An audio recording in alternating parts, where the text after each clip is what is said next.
companies, collaborative R&D, distributed research, open innovation, open source, outsourcing, crowdsourcing, all methods that both spread the currency of the big idea into a far greater domain, but equally make its ownership a lot more diffuse.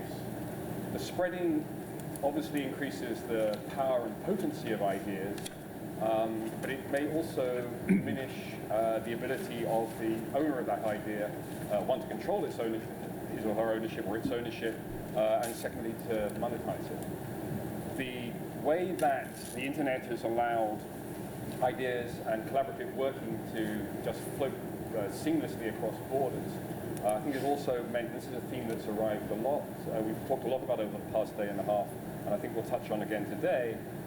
It means that the regulatory and legal regimes are just not keeping up with the change of pace of innovation and business models. That's a particularly strong challenge, I think, for control of IP. So as is, these are big issues which I hope this very accomplished panel will be able to frame for you, and I hope come up with some answers.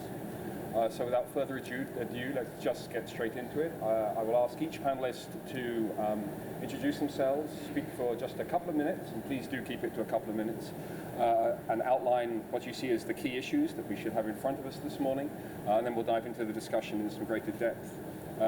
We will leave some time at the end for questions, but equally, if during the course of the debate, let's get a conversation going, let's get a discussion going. If anyone would like to raise a question as we go along, please raise your hand, and we'll get some good back and forth going. So at that point, I would like to ask Victoria, please, to start us off. Great. Is on that on? Can people hear me? Great. So thank you very much. My name is Victoria Espinel. I'm the President's Advisor on Intellectual Property Enforcement. So my formal title is Intellectual Property Enforcement Coordinator at the White House. And I have a new job. This is a new role for the White House, and that has made it a really interesting and fun job every day.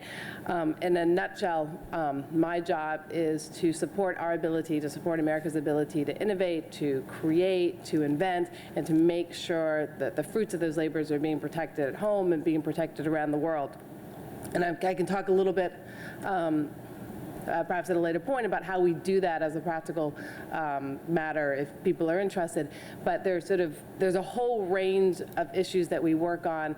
Our remit covers every form of intellectual property, so whether it's technology, copyright, patents, trade secrets, and it covers the world, so domestic and international. So it's a broad mandate. There are a couple issues I'm going to flag just because I think they might be interesting for discussion. One issue that we are very concerned about at the moment is the theft of trade secrets, the theft of technology, the theft of know-how, and in particular when that's being transferred overseas. Sometimes other governments are involved in that. Sometimes it's foreign companies trying to gain an unfair advantage over U.S. companies. But that is a major focus for the administration as a whole and for my office at the moment. The second thing that I wanted to flag is that my job involves figuring out, in part, working with other very smart people at the White House, how we address the internet and how we address activity on the internet that we're concerned about. And so that gets into lots of interesting issues, including whether or not a regulatory approach to internet activity is the right way to go or not, privacy issues, governance issues, cybersecurity issues. So that has been a big focus for us. The United States has really been at the vanguard of that. And so we've had a chance to address a lot of interesting issues, and I'm happy to talk more about that as well. A big part of my job, or one way that you can think of my job, is how we change behavior, how we encourage behavior that we think is appropriate, and how we discourage behavior that we do not. And when you are talking about dealing with foreign governments and economic espionage issues, there is obviously a very, very different set of issues and set of approaches we would take as opposed to, for example, addressing consumer behavior type of issues and how we go about those. So it's been a fascinating job. It is a fascinating job. I'm very happy to have the chance to be here today to get the chance to talk about some of these issues that I find very interesting. And with that, I will, I think I've probably hit my 2-minute mark. I will turn it over to You have indeed. Carlos. fellow distinguished panelists, Carlos Dominguez. My name is Carlos Dominguez. I'm with Cisco Systems. I represent the office of our chairman and CEO. First of all, I'm very happy that you're doing what you're doing for U.S. companies. I am a recovering futurist. I've been a futurist for a very long time, and I've discovered that it's better to be a technowist, which is really all about how do you leverage the present and prepare for the future. So really, three quick observations. Number one, comm technologies like video and other things have really changed the world in a way that we've never seen before. In many ways, distance is dead. Second point is work used to be a place that we used to go to. It was defined by a location, by 4 walls, by certain resources and support that existed within those four walls. Today, work is not where I go, but it's basically what I do, and I can do it anywhere, anytime, any place. And the third piece is, as we're dialoguing about this globally connected world and a global panel on dialoguing about the issues, you can't be successful today without having a focus and understanding and a strategy that includes a global footprint and how to really succeed in that environment. Thank you. Tom. Great. Good morning. My name is Tom Rubin. I'm Chief Intellectual Property Strategy Counsel at Microsoft. In that role, I head the Copyright, Trademark, and Trade Secret Group in the legal department, and I'm responsible for both product development and global policy issues in those areas. It's great to be here at this conference and great to share this time with the fellow panelists, and thank you especially to Victoria for the superb job that she has done in creating and running the office. And she's playing a very important role for industry in the United States and around the world. And her efforts are focused on enforcement, which is obviously a particularly important thing for all of us. Today, I want to focus my brief comments, just on a sort of flip side of the issues, which is really on enablement of opportunity for creators in the networked world in which we live. Because I think that really what I focus on is fostering, coming up with ways of fostering innovation and creativity. And from that perspective, we do live in amazing times. I mean, the internet has made content available and the creation of content available to anyone and everywhere, from the cell phone in your pocket to the tablet you carry to your desktop to your TV. And that's just an amazing thing. And so we do live in a time which has created unparalleled opportunities for creators. And so what we've seen as a result is just an explosion in the number of creators. Now all of us are creators, even when we take pictures with our cell phones and use Instagram to post them on Facebook. We see an incredible increase in the volume of creativity, and creativity takes all kinds of forms too, including the billions of tweets and Facebook posts, photos, et cetera, that exist. We've also seen, because of the interconnected world in which we live, the networked world, new forms of content. One example is interactive gaming, which was an industry that simply didn't exist a few years ago, and now is a multi-billion-dollar industry that has captured the imaginations of, well, my 14-year-old son and countless other tens of millions of people around the world.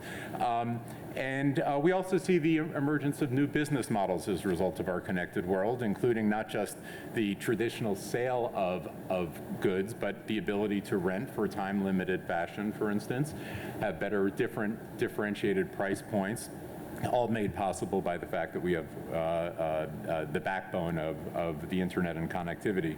Now, the challenge for us is to ensure that the legal and regulatory system, the infrastructure, in fact, supports the new opportunities that are available in our networked world. And the IP system is strong. The IP system has a lot of benefits, but it has not yet fully kept up with the needs of the current day and future opportunities. So I just want to flag very quickly 2 ways, and maybe we'll get back to this later, 2 ways in which there are further opportunities to create a stronger infrastructure to support an ecosystem of creativity. One is finding ways of having better metadata or ownership of works and information related to who the owners of works are that accompany those works. One of the problems that we have today is there's a lot of content and a lot of content on the internet, but even if someone wants to use it, it's often impossible to figure out who owns it. And the problem there is that under copyright, the default rule is you essentially risk a liability if you use it without permission. And so we need to have a better way of creating a system that provides greater information about ownership of work so that people have an easier way of licensing and getting other ways of contacting the owner so that they can make better use of that information. And the other just broad issue that I want to highlight is the need for well, copyright is territorial. Each country has its own copyright laws, and of course the internet is global.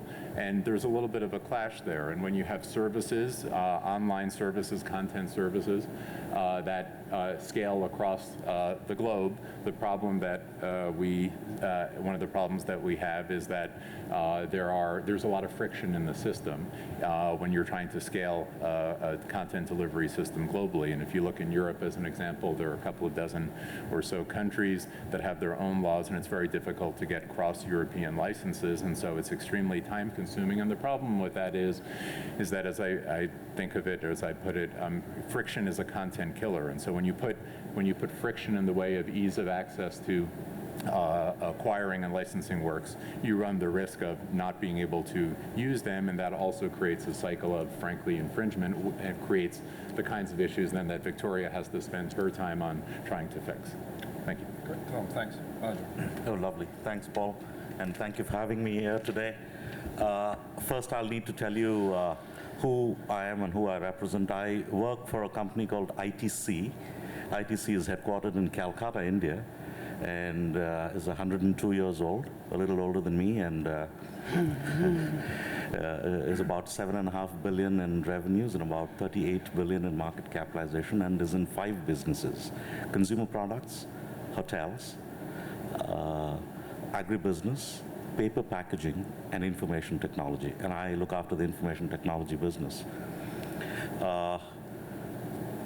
While the rest of the people around this table have come into this room wearing football gear, I've got my ice hockey gear on, so my perspective is going to be a little bit different. I'm not a lawyer. I was hired for my looks.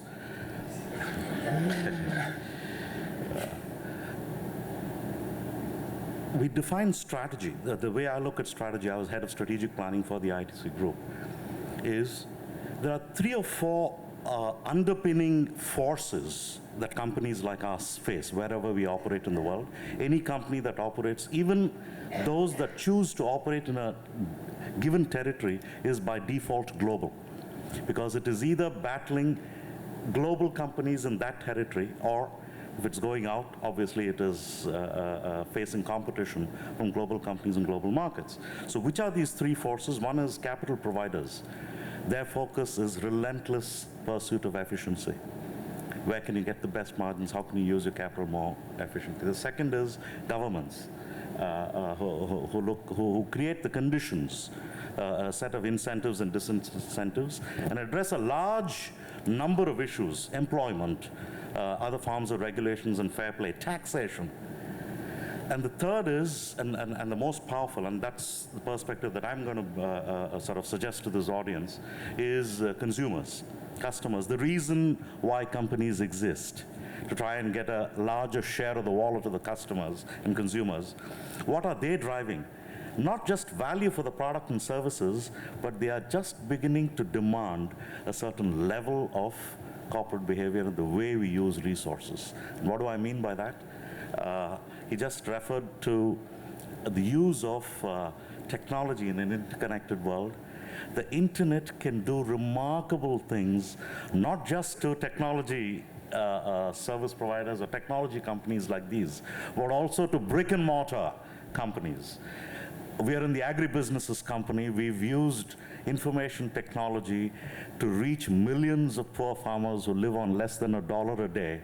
And their output is connected in some way to, say, Kentucky Fried Chicken, because the soy meal that they grow, the meal that is extracted from that, with the right kind of protein contents and all other food regulations, reaches maybe a Bungie or a Cargill or something, who in turn supply it to whoever, who in turn supply it to Kentucky Fried Chicken. So the next time you eat something in KFC, remember, there's a lot of IP involved, even in places that you wouldn't ordinarily imagine. So that is the first perspective. Strategy, therefore, means balancing all these often conflicting demands of these three underpinning forces within the framework of competition and innovation. So IP is one means to an end, because that's the only way we can distinguish ourselves from somebody else who wants to sell the same thing to the same customer. And apart from IP, I believe that corporations, not just regulators, not just the other people that make up regulations, but also corporations have a distinct role to play in using IP to serve a larger purpose. And by that larger purpose, I'm going to use a word called sustainability, which to my mind means looking at things from a triple bottom line perspective. That means corporations should figure a way to contribute not only to the economic bottom line, but also to the environmental bottom line and the social or the community bottom line. And corporations that do this successfully are the ones that will be able to sort of maintain their leadership position and live to be another 100 years. And that's really the perspective of ITC. And the reason I presume I was invited over here is because ITC is a global leader in sustainability. We are the only company that I know of in the world which is carbon positive, water positive, and solid waste recycling positive. We happen to be our total shareholder return over the last 30 years is 23% compounded per annum, which would rank as among the better ones in that part of the world, or any part of the world for that matter.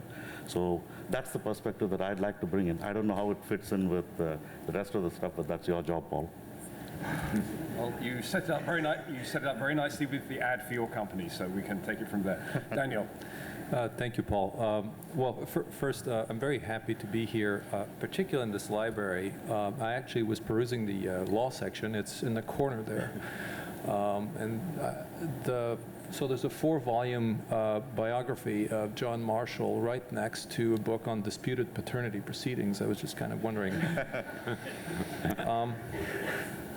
So my research focuses on a very broad question, and I try to do it both at that high level and then to drill down on as many things as I can, and then still sleep sometimes.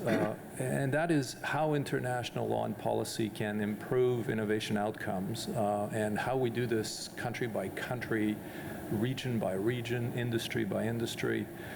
From music to pharma to new apps to pretty much anything else you can think of. And what I'd like to do in the first couple minutes is just name 5 things that I think matter a great deal, and then we can either discuss them more, depending what Paul wants to do, or perhaps later during the question period. So the first is, basically these are observations, and I'm not going to draw the policy lessons because in the first couple of minutes I just don't have the time. The first thing that will sound probably self-evident to everyone in the room, but it is surprising how recent this has come up in the literature. I'd say maybe 10, 15 years is as far as you can trace it. is that innovation is only loosely linked to intellectual property in many ways. In other words, there's so many other factors than intellectual property that will drive innovation outcomes, that the focus on intellectual property is important, but it is really only one piece of a much larger puzzle. Governance issues, education. I mean, our award winners yesterday were all talking about that. Previous panels on education. I think all of this is quite clear. The second is the geographical reconfiguration of R&D. We hear a lot about supply chains being geographically reconfigured, outsourcing, and so on. But R&D is being reconfigured along similar lines, and we can point to the source of that, which is the transfer of knowledge that goes with outsourcing. You can't outsource without transferring knowledge, not the type of illegal transfer that Victoria was referring to, but the legal knowledge that goes with outsourcing. So we can talk more about that as well. The third is we're starting to get a better understanding of why IP rules might want to treat certain types of innovation differently. Currently, patent law, copyright law says whether it's software, industrial machinery, pharmaceutical drugs, and then again, pharmaceutical drug for malaria or a lifestyle disease, it's all the same. And it doesn't quite work that way on the ground. The problem is if you want to calibrate the law to each industry, it becomes so hard that most people, it seems, have given up. But that's a discussion I think worth having. Moving past the assumptions, I suppose, is the way I would put it. The fourth is if you try to picture a vertical axis that goes from basic science at the very bottom. This is not a value axis. It's really just a way to show that you go from basic science to what I call marketable outcomes, technology at the top. Typically, intellectual property has been applied to the top part of that axis, where you have an actual patent on the technology that you can sell, and then you want to differentiate yourself from your competitors. But there's a very clear tendency to go down the axis now with patents and patent basic science, research tools, and I think that's also something we need to talk about and understand whether that's actually going to improve outcomes in the long run. And the fifth and very small a point, but an important one is, one thing we do know also quite clearly from recent research, this one going back about 20, 25 years, is innovation happens much better and faster in clusters. So clusters of industry, venture capital, with government support and higher education. We see this in several examples. Microsoft, in a way, created a cluster around Seattle, but it was seated in a place where it could, the ground was fertile because of higher education, all of that happened. Silicon Valley, right, goes from mainframe to personal computers to the cloud, and the cloud goes with mobile, and the next thing is going to be computers that are in our contact lenses, in our ears, and our watches, and so we don't have to even carry the mobile device anymore. But the cluster is there. It is a very solid cluster. So I think other countries are learning that lesson and saying, okay, how can we cluster and India's done actually a number of things along those lines. So I'll stop here. John. Thank you, Paul. My name is John Allen, and I'm chairman of a company called Greater China Corporation. And as we all know, China has been accused of IP infringements for a long time. And I'm glad I'm not sitting next to Tom down there from Microsoft, because I have to admit I'm guilty. In 1992, I stood outside of the U.S. Embassy in Beijing, and for $5, I bought my first operating system for the Microsoft,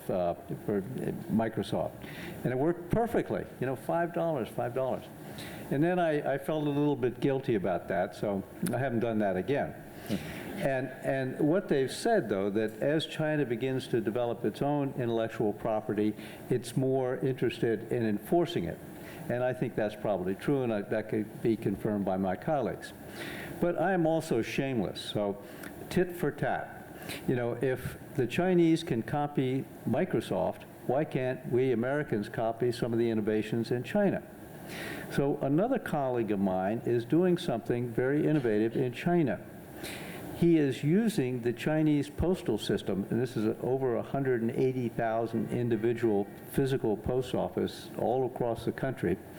And he's working with the Chinese to convert these into digital and physical centers for the local people, farmers and everything else. On the digital side, they're able to get information about seed prices, crop prices, weather, and on the physical side, they sell them fertilizer, they buy and trade cows and everything else. It's a very innovative system, and it's going to be one of the most profitable businesses in China. Now, another part of my background is I used to work for the post office. I used to pigeonhole mail, read all my neighbors' postcards, and I used to deliver the mail and around Capitol Hill in Washington, D.C., and got to know all the people waiting outside for the Social Security checks. It was really a lot of fun. And as a result of that, when I heard what they were doing in China, I said, well, we've got 40,000 post offices in the U.S. We're going broke, $5 billion losses last year. Is there an applicability? Aha, eureka, there is. But not the way the Chinese are doing it. Another hat that I've been fortunate to wear is with something called the International Science Foundation. And the other two trustees of that are the George Soros, the financier and philanthropist, and James Watson, the discoverer of DNA. As a result of that experience, we set up something called the DNA account. And it's linking a person's DNA, you get sequencing their DNA, along with an iris scan and a voice print, and you have the only unique identifying factor in the world. And we said, okay, if we can give people a unique identity, why not set up a financial account linked to that identity into which we can digitally download money to be used for the 5 necessities of life. Food, shelter, healthcare, education, and hope, opportunity. And so then we started looking at the U.S., and there are 46.4 million people on food stamps as of March of this year. We said, hey, if we gave those people DNA accounts and then used the U.S. post offices as ways of not only doing the DNA, establishing the DNA account, but providing some of the goods and services linked to those, then maybe this is an idea we should borrow from the Chinese. So I'll stop there, but tit for tat. We can give and we can learn. I'm very intrigued by the notion of what are already long post office queues being turned into soup lines. Very strange. Anyway, I think couple of the themes we've heard very strongly here is firstly the borderless nature of business these days and how innovation just skips across it. And we've heard obviously a lot about intellectual IP protection and how the regulatory regimes are not keeping up with that. So perhaps this is a topic we should dive into deeper. And Victoria, maybe I could ask you, what does your office do, one, to keep up with the pace of technical change? And secondly, how do you deal with this question of cross-border jurisdictions when business is global, but states are still national? So that is a very broad topic. I'll take the first one. You can have more than 140 characters. Sorry. So in terms of how we try to, ensure that the government is keeping pace with technological change, so part of that is legislative and regulatory, right? And one of the things that my office is charged with is trying to make sure that our laws, that the legislation that we have on the books is keeping pace with technology. And so to that end, we do things like survey the government and all the stakeholders to find out whether or not there are changes that need to be made to our law, and then we make recommendations to Congress, and then we work very closely with Congress to make those recommendations become law. So about a year ago, we sent what we call a white paper to the Hill, and we had 20 suggestions for legislative change, and we've worked with Congress, and 6 of those 20 have now become law, which in Washington is actually a really high rate of success, and we will continue to work on the others. But we will, next year, I anticipate, go through a very similar process because things are changing so quickly that recommendations that we made, we know that we can make recommendations one year, and a few years later there will be other changes. And that's a very, very important part of the process. But by its very nature, legislation is difficult to change for lots of reasons that have nothing to do with a particular substance. I am fortunate in that I work on a very bipartisan issue. My office and what we do, we have great support from Republicans and Democrats, and notwithstanding that it is a very bipartisan issue, it is just because of the nature of legislative change. It is difficult, it is slow, it is very hard to keep pace with technology. So the other part of what we do is trying to make sure that we are coming up with approaches that are not dependent on legislative change. And there are actually a number of things that we can do in terms of, as I said, trying to encourage behavior, discourage behavior that are not dependent on legislative change per se. And that is, among many interesting parts of my job, one of the most interesting things that I get to think about, because it varies so much depending upon what you're talking about. So just to sort of, briefly give a few examples, and then I want to let other panelists have a chance to talk. When you were talking about a foreign trading partner engaging in behaviors that are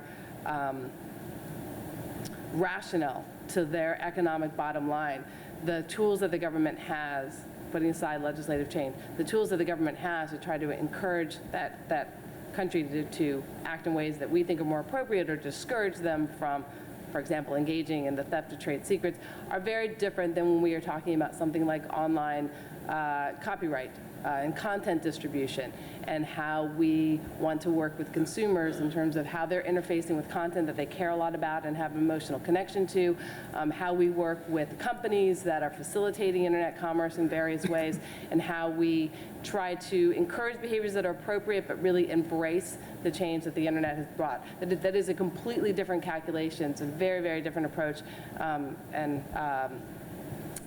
I'm very lucky that I get a job that lets me think about these things every day.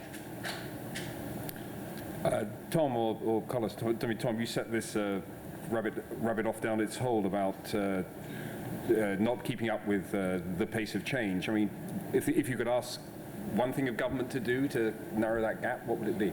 Well, I think it's part of what's happening, and Victoria was alluding to it, which is I think there's a very good dialogue between stakeholders and the government officials who are responsible for these issues. I mean, the pace of technological change is unbelievably rapid. The sophistication of the issues is great, and frankly, sometimes the understanding of the issues in DC and elsewhere is not that great unless and until other participants, stakeholders, come and engage in a dialogue. I'm sure Cisco does, Microsoft does, industry leaders do, and I think that's very important.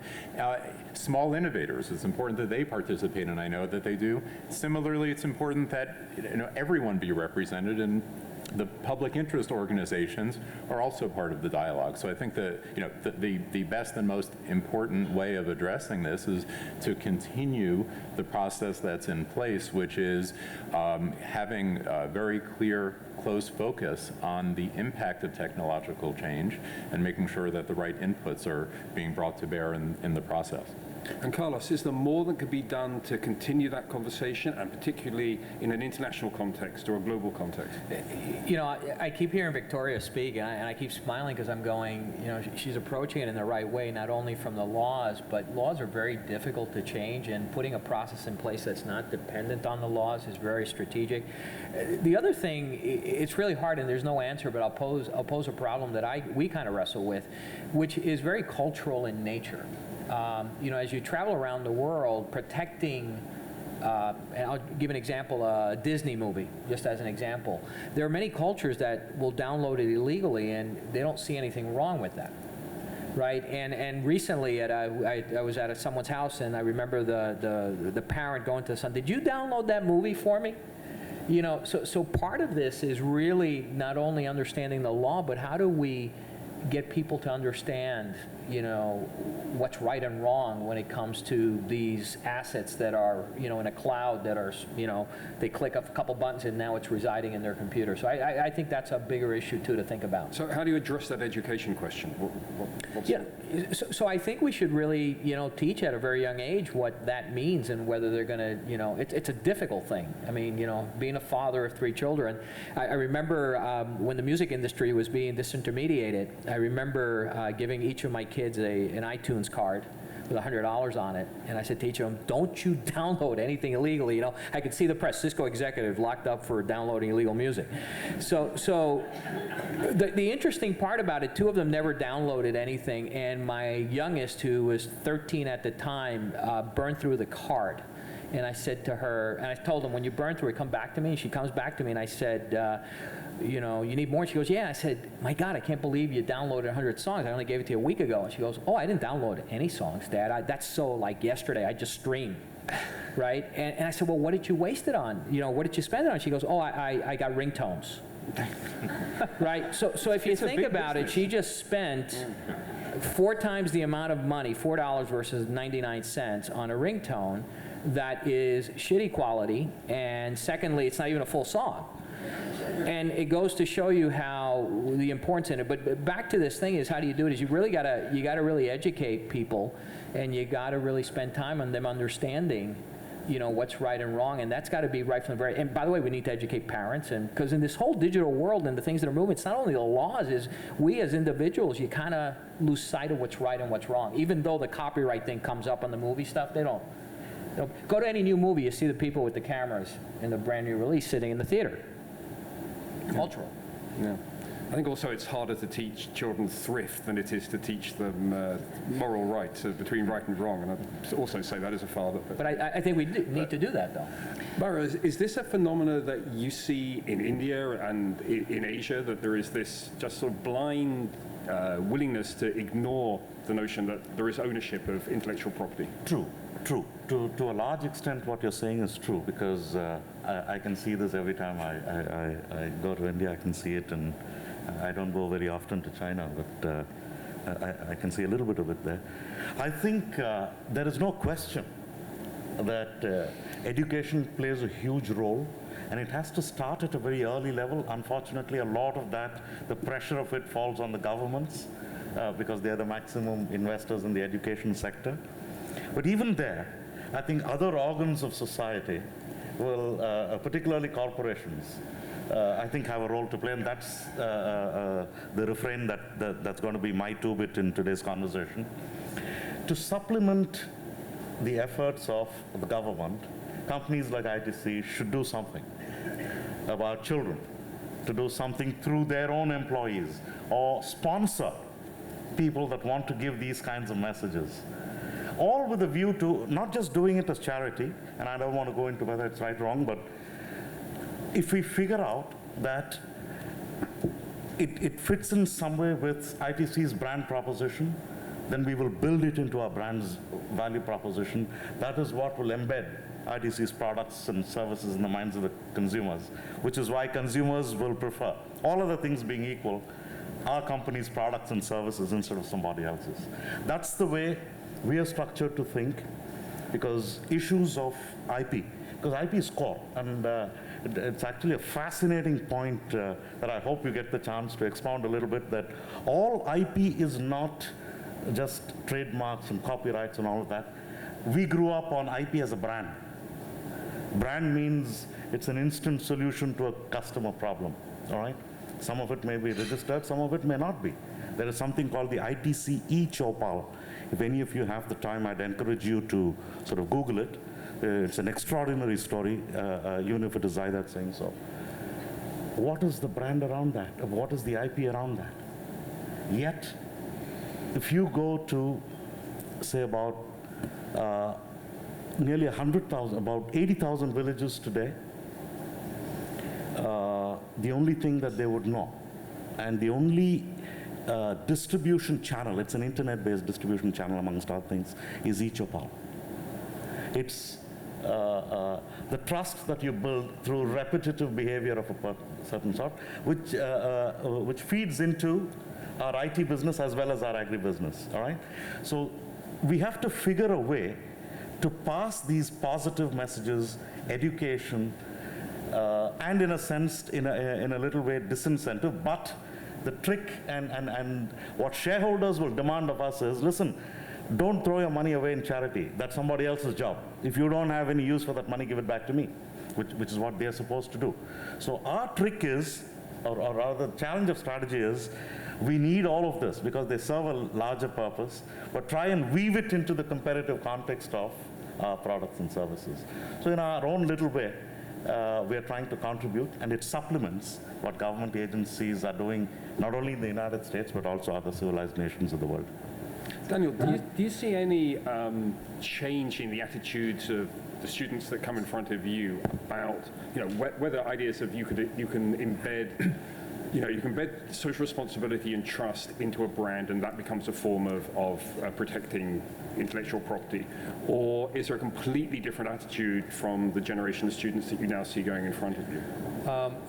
I think there's an increasing degree of sophistication. So in law school, we teach students the difference between law and norms, right? The norms is basically the perceived standard of behavior, and the law is whatever Congress says it is, I suppose. But the theory there is that if there's a gap between the two, you can try to close it with education. You can close it by changing the law, but if you have a high gap, enforcement will be more costly, and eventually the law itself will lose some respect. The rule of law might. Now that's a phenomenon I was observing a few years ago. Now the students are asking different questions. They're asking, okay, you're telling me I can't download. It's not available legally. I can do this. I want to do this, right? And that's a harder question than it's on iTunes for 99 cents. You want it for free. That's cheating. And for them, those are the kind of questions they're starting to ask.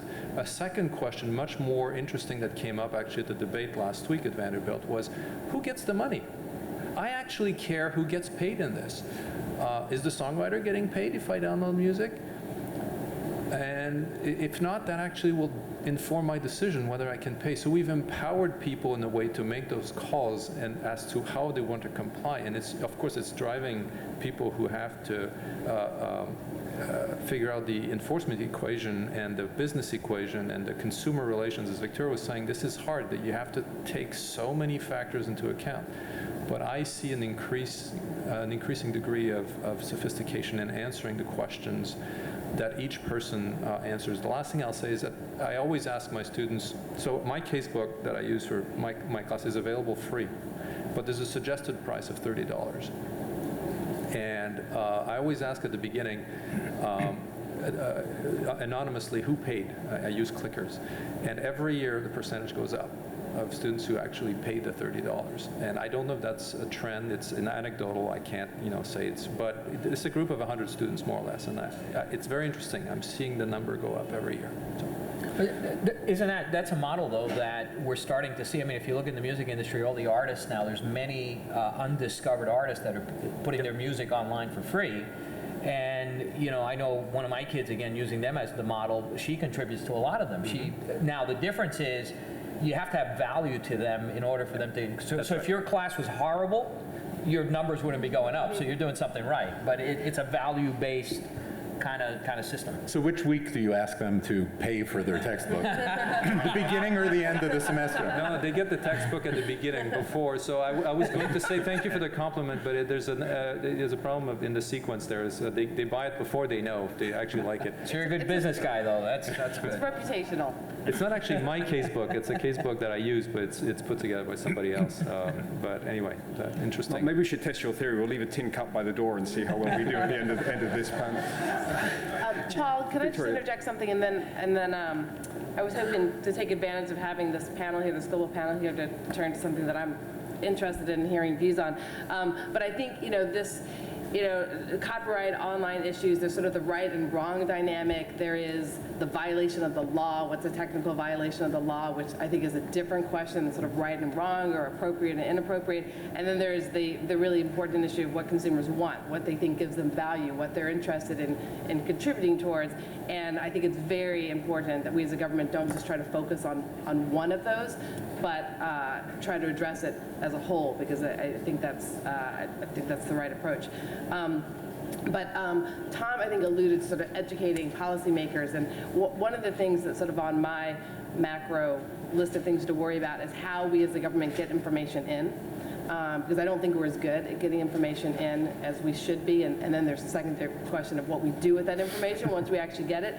But there's, the sort of threshold issue is how we get information in and whether or not we're doing a good job of doing that as we could be. We, as the U.S. government, we have a very different way of interacting with our industry, or at least it's my impression that we do, compared to other governments around the world and how they interact with their industry and how they interact with their stakeholders. And I'd be really interested in people's views on, I guess, whether or not we're getting it right, or probably even better if there's suggestions for what we can do to get it better. But the model of how the U.S. interacts or tries to interact with its citizens versus how other governments around the world do that, or things that we can learn from that. I can try to influence that in the universe in which I work, but I think that's a much bigger issue that we as governments need to confront. Basha or John, do you have either an Indian or a Chinese perspective on answering that question? Yes. I think I have a good friend named Bill Drayton. He started something called Ashoka, and it's the world's largest collection of social entrepreneurs in 70-some countries, 3,000 fellows. And I asked Bill, I said, Bill, what are the requirements to be a good social entrepreneur? He said, John, 3 things: integrity, vision, and passion. And he focused on the first, integrity. And this was the same thing that Alan Greenspan said when he gave the commencement address at MIT. He said, if you are honest with other people and yourself, that gives you so much power, so much self-confidence, that you can accomplish a tremendous amount. So on this issue, and I'm glad the panel is addressing things, I think there are 3 factors. One is the social conscience or empathy or integrity, which is vital. The second one is the rule of law, which is also vital. And the third is, how do we use all of these collaborative technologies that we're all involved with to really, I guess, apply to both of those 2 areas, for enforcement and for encouragement. So those are my thoughts. Basha, an Indian perspective, is there a close discussion? I know just about enough to be dangerous, so I'll give you this perspective with an example that we have. One of our businesses is paper and packaging. And if you look at industry classification, this is amongst the world's most polluting industries. All right? Why? Because you chop off trees to make paper. So what we did was we stood the argument on its head. Typically, you tend to buy pulp from countries that have enough or more forests to spare, and then make the paper in closer to the markets. What we did was, and I'll link it up with your question, so it's a little long-winded, about 30 seconds more. We used biotechnology because ITC has the largest gene pool of certain pulpable varieties of trees in the world, and with clonal saplings and all that. We gave these saplings at cost and allowed very, very poor tribals to grow it on wastelands, private wastelands, all right? Now, when we gave out these and gave them the equipment to sort of convert their wastelands into productive land, we gave them all out as loans. And then we appointed an NGO, and they would manage all of this. So we're using biotechnology, we're using information technology, and we gave them out as loans because we wanted to make them aware of what it means to respect law, to respect intellectual, and these are illiterate people. They are not young children who know how to download and go and do it. They're illiterate. We have had less than 0.1% default in the repayment of these loans. And these are people that earn less than $1 a day. All right? These are all audited. We have an audited sustainability report. Go to my company's website, it's all there. So there is an important lesson in this, which sort of, there is an inherent, what shall I say, sense of right and wrong in people that you least expect it from, 1. 2, Despite all of that, there has to be some way of disincentivizing undesirable behavior, for which I think technology, particularly information technology, is the most powerful weapon. And the third is regulation. No disrespect, I mean, this is the most advanced regulator in the world that I know of that is in this panel, but the others are not as advanced or as alive to happenings as the United States. Despite that, regulations will always lag behind, because there is a methodology. Even if it is not law, if you have to pass rules, there are methods by which governments pass rules. You cannot simply pass a rule. It's not like the CEO of a company who can do certain things. Governments tend to be less nimble. So technologies, by definition, in our view, technologies will lag behind. How do you operate when that is a given and yet get the desirable behavior? I think it's a combination of the basic good sense of people from whom you least expect it, and technology, of which information technology is powerful. Anyone want to comment further on that? Or if not, I'd like to ask the question that people may be good, as you say, and can be taught to be better, but once they become employees of large companies, they tend to have to follow a lot of corporate norms where the behavior isn't necessarily nearly as good. Maybe this is for either John or Carlos or Tom to dive into. Is the more that, is the culture of US companies in particular working against respect for intellectual property? And is the more that companies can do to create that environment where these beneficial outcomes are achieved? You want me to start? Sure. I'll just do one quick comment on it. U.S. companies, I mean, we do respect, intellectual property. I mean, it's embedded in us, and we respect the law. Where I think maybe the question, the way I think about it, when I think about some of the challenges we're facing, particularly around IP, it's more around the patent troll issues, where there are organizations out there that are 2 or 3 people. They control a very, very big patent portfolio and make all their income by suing organizations and suing large companies. And where it gets really complicated is that it's normally a recombination infringement. It's not the direct patent technology, but combined in certain sort of ways. They claim infringement. And what ends up happening is when it goes through the law system, you're relying on expert testimony that they're hiring, and then a judge making a call who's not typically a technologist. So we have this bifurcation, and we need to figure out how to get there, because there's no inherent value into the economy. I think it slows down innovation considerably. Not that I want to break the law in any sort of way, but there's way too many of these situations in courts of law, and many organizations would just settle to avoid it. And what you end up doing is you just keep giving the animal more fuel and more fire, and I think it's something that should be addressed at some point in time, where there's no value, and it's really questionable whether it's an infringement or not, but because of the laws, we just kind of, we don't do that, by the way. We'll, anybody sues us that infringement, we'll fight them to the death. We got more money than they do, probably. And probably more lawyers. And more lawyers. John. The comment on this, there's a fellow named Charles Koch who runs a company called Koch Industries. And it's either the largest or second largest private company in the United States. And he gets some flack because he's a libertarian. But Charles is very interested in effective management, and he's proven it with the success of his company. And what he did a study of is his company lays down certain rules, certain procedures, a lot of them covering intellectual property, a lot of them covering, do you bribe people to get a contract, that kind of thing. They have a very, very well-defined set of rules. But then he did a study, and he said, how well do the employees remember these rules? And he found out that unless you reinforce the company's policies, the moral codes, the legal codes, at least once every 3 months, then people tend to drift away.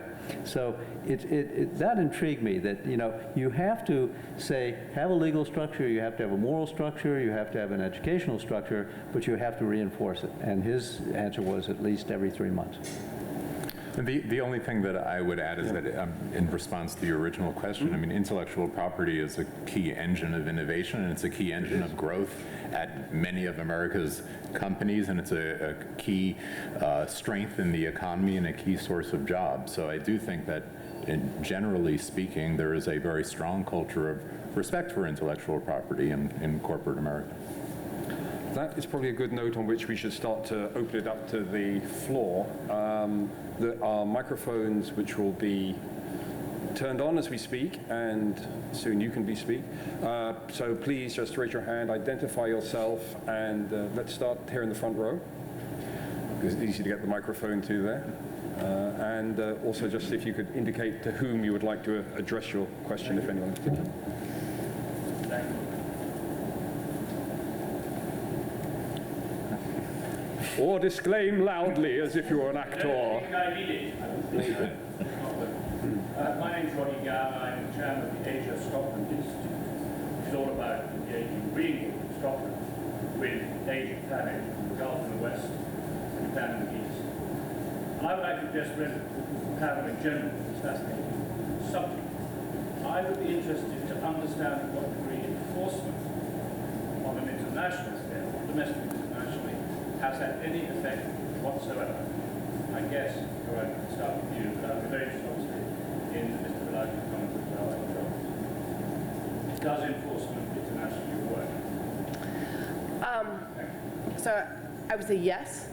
I think, though, you need to distinguish what you mean by enforcement, and I think you need, again, to distinguish what you're talking about, the kind of behavior. So, you know, when I think about enforcement, so there's sort of the classic law enforcement, right? There are law enforcement operations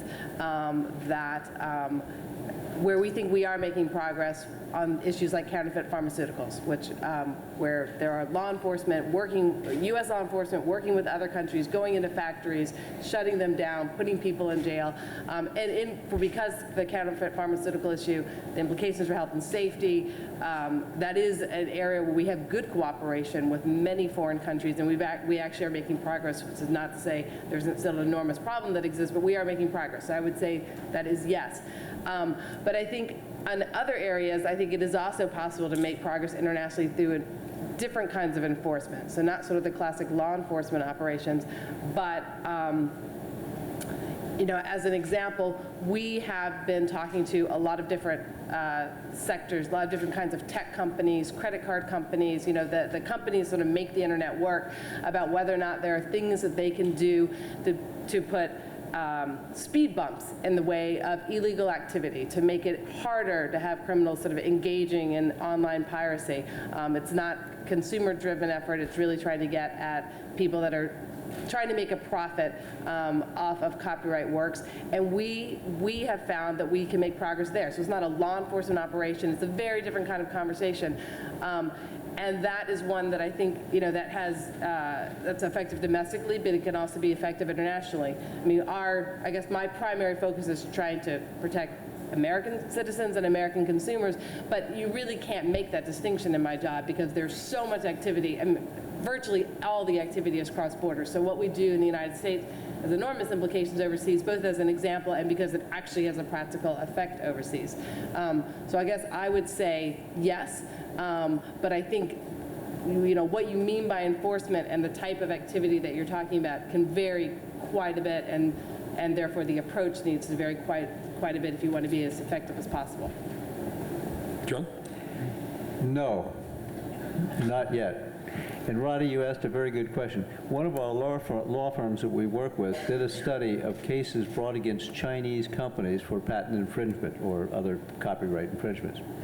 And they calculated, and it was something, I've forgotten the number, something like 60 cases over the last 5 years, and about half of those were dropped or settled, and a few came to trial, and the bottom line number was that the amount of the settlements was far short of the amount of money spent on the lawyers to try these cases.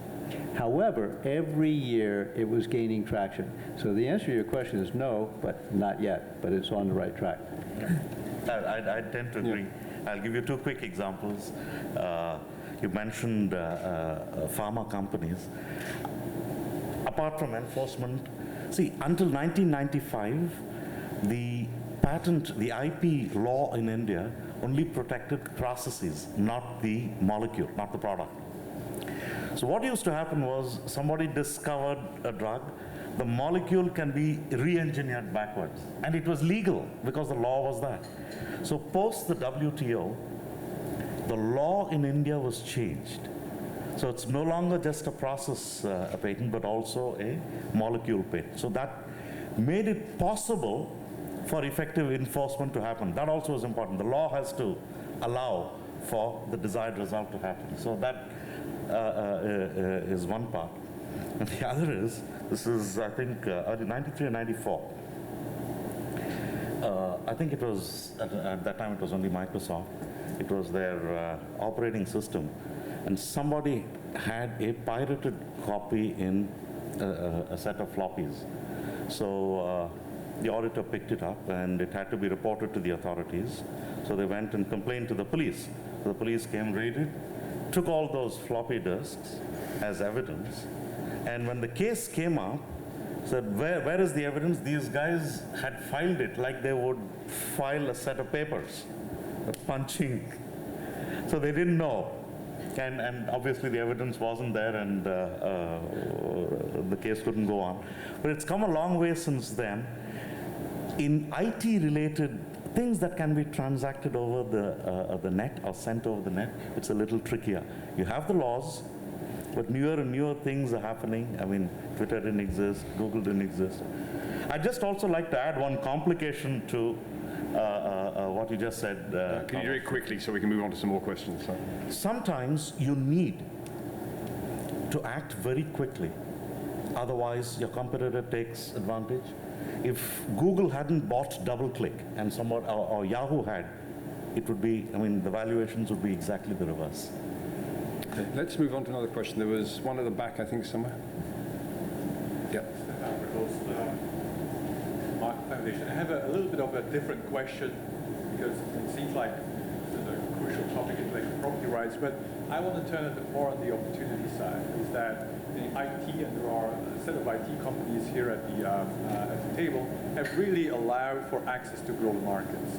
And so you have, for instance, Hal Varian, who is the chief economist of Google, and came up with a model of nowadays we can have micro multinationals, right? By which you basically can be a small company, but you can still have a global presence.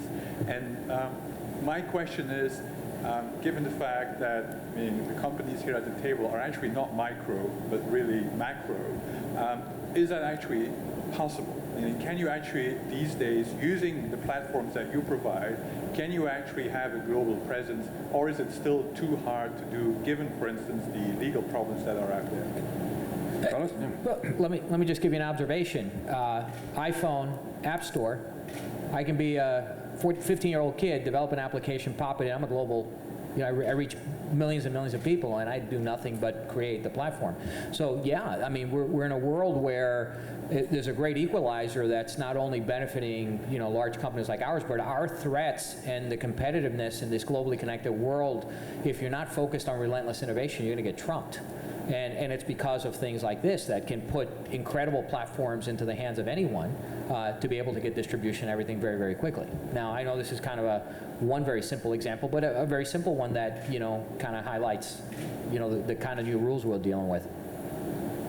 Anyone else want to comment? We'll take one more comment and then we'll take another question. I'd certainly agree that there are tremendous opportunities for the micros as well as the macros out there on the platform of the internet. There are things that can and be improved to make commerce even more frictionless, but absolutely there's a wealth of opportunities for startups, as we've seen, and most of the big companies that we identify now as some of the macros started as the micros on the internet, and it doesn't take long to develop an audience if you have a compelling product or service. By the way, that's a good thing, because I think in the end result is I think we'll get more innovation faster as a result of it. The question becomes, where does it come from? Does it come from a large company, a small little company? Does it come from a US I mean, really this great equalizer, it's really about, talent and knowledge. If you have talent and knowledge, the tools are there to let you really, get to another level.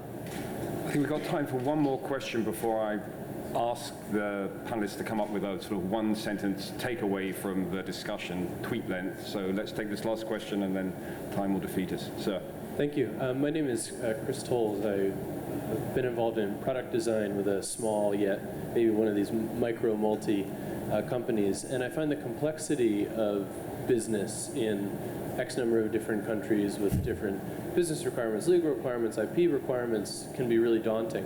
I'm wondering if maybe the panelists can comment on promising or encouraging developments to either simplify process. Is that World Intellectual Property Office? Is that WTO? Are there any kind of trans or pan-national structures that can help growing businesses navigate that with, frankly, as few lawyers as possible? Daniel, yeah. Well, I would split the answer into two. So in terms of registration processes, I think a huge amount of progress has been made to simplify trademark and patent applications worldwide. Copyright is more complicated because the US has a registration system, most other countries don't, but even there's something like the Global Repertoire Database and other efforts that are underway, which hopefully eventually will make that process a little easier. So it's actually not hard to register a right. It's costly, but it's not hard.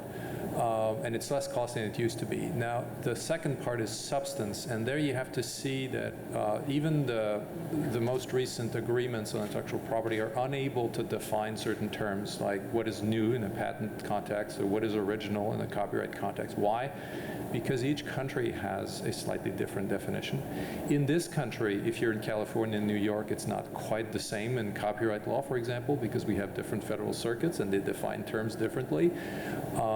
And so for a country to agree to an international negotiation where they will pin down those terms, first of all, there's a risk of mistake because you might put something in concrete that will need to be changed very quickly, but also there's a transaction cost in forcing countries to change something as fundamental as what is new. India has a different definition of what is new in the pharmaceutical area, for example, than the United States.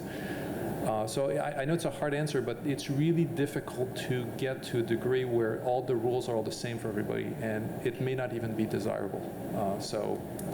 That may not be what you want to hear, but that would be my view. Tom, do you want to give a I'd just say that, I mean, there is some movement in the direction of trying to create more uniform rules, and Europe is looking at it right now in some of the online areas, and that could be, useful to create less friction in commerce online. The World Intellectual Property Organization has looked at is trying to promote increased use of registries, and there are some private efforts. So these things take time, but I think that people are focused on some of the right solutions. Okay, I think the optimistic view. Yes. I'll just make a comment on that brief. So obviously, as the U.S. government, one of the things that we really want as far as businesses to have a clear and predictable environment at home and overseas. I think as the panelists talked about, there are a few movements to try to harmonize intellectual property standards, but those are beset with difficulties. Some of them have been mentioned here. Partly it's just because a lot of these issues have been very polarized and politicized overseas, and then it makes it difficult to have rational conversations about standardization, maybe in particular if you're the United States. But I think, sort of going to the point that was made before about legislation and government action and regulation versus technological change, I think there are a lot of interesting discussions happening right now around things like digital clearinghouses and whether or not technology, internet, IT developments give us the capacity to have technological solutions to figuring out some of the difficult licensing and other issues that we've had in the past in a way that will be more nimble and more accessible than the United States government trying to sort of rewrite copyright laws around the world. And I myself think there's a lot of promise, at least for some of these issues, in trying to find ways to work with our tech companies to have them building solutions that will help deal with some of the difficult issues that users and businesses face in trying to figure out what is licensed and what is not, what they're allowed to do and what they're not allowed to do around the world, and hiring as few lawyers as possible to figure that out. And time is pressing down on us hard, so just to conclude, can we go down the line, a one sentence, and please, one sentence, 140 character tweet length, strategy takeaway from the audience on what we've been discussing today. John, kick us off. Two things. No, one thing. But all part of the same sentence. All right. Two things will indicate we're headed in the right direction. One is vested interest, self-interest in having better laws and protection. And the second is education through global collaboration. Daniel. Well, I would definitely put the emphasis on the reconfiguration of R&D chains, which is often ignored, and the focus being on supply chains. And I think that's, in the long term, medium to long term, is a much more important phenomenon than meets the eye. So I would think about that. Mine is that corporations have a role to play to supplement all the other organs of society, but the trick is to have it woven into corporations' own brand value propositions so that shareholders can bless these kinds of actions. Tom? Opportunities in our networked world abound, especially with a laser-like focus on consumers' wants and needs. Carlos? First of all, incredible time to be alive, very optimistic about our future, and I think within a very short period of time we will have at our disposal the ability to solve some of the world's grandest challenges. Very optimistic. Victoria? So we need to keep looking to the future. I think as governments, we need to look at the various ways that we have to try to influence behavior and try to make sure that we're being as effective as possible as doing it. And I think everyone said in different ways that fundamental to that is trying to harness technological change for good. And we as a government can try to encourage that, but what we really need is to have the tech companies in the United States and around the world working with us. I think that's a very good point on which to end. Time has now finally defeated us, so it only remains, please, if you would thank your panel for being so generous with their time this week.